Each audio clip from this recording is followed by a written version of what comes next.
xin chào các bạn. Hôm nay mình sẽ hướng dẫn các bạn làm slime bằng nước giặt, bột giặt ha.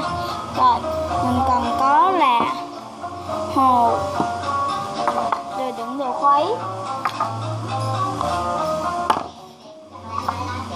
bột giặt pha với nước,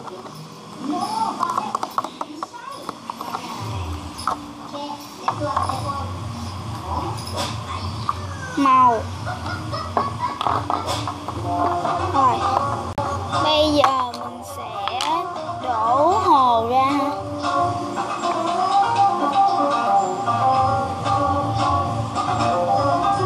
Mình sẽ làm ít thôi. Rồi, còn dư như đây ha. Mình sẽ cho màu vào.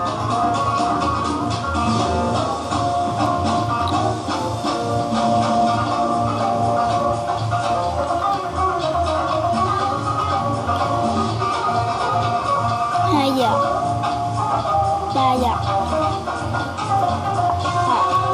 Khuấy lên ha. Mình không biết là cái bột giặt nó có đủ không. Hơi ồn thôi các bạn.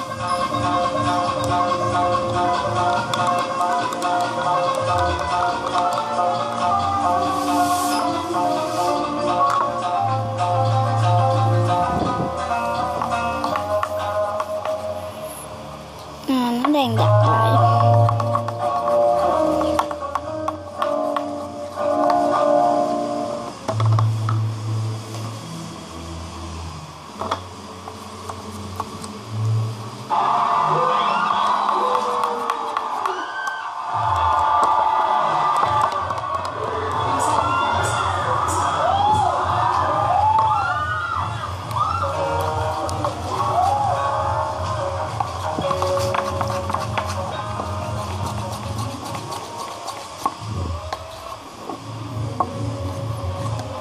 Mình cho là màu đỏ ha. Các bạn thấy màu cam.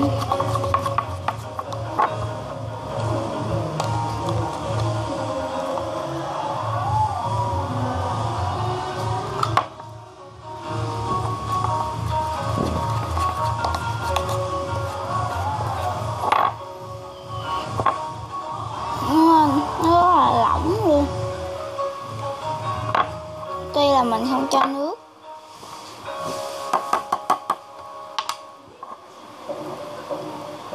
Nó đặt rồi nè các bạn.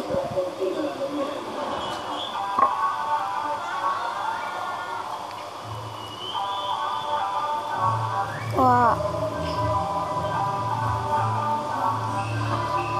Nó khá là lỏng và dính nước nên nó khó trơn một xíu.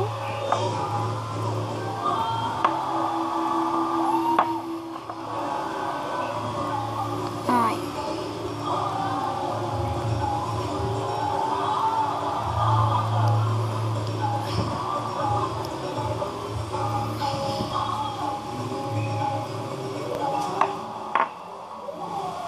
Rồi.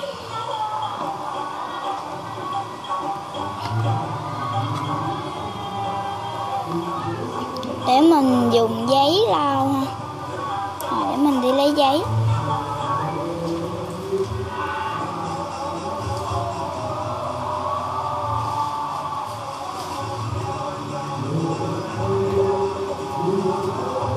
Rồi. Đây.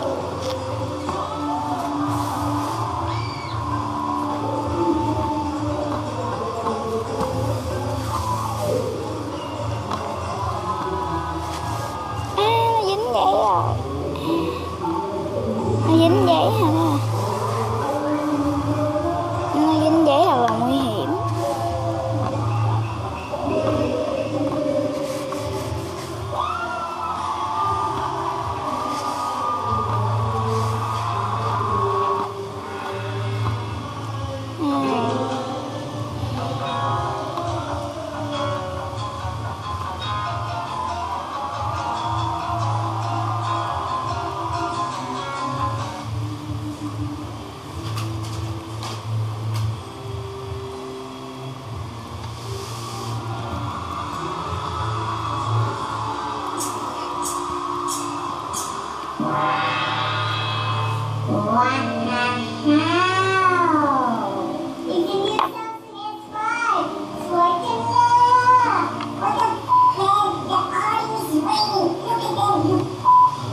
Mình có bắt đèn led nên nó hơi chói và các bạn thấy cái màu nó thì hơi giống màu cam.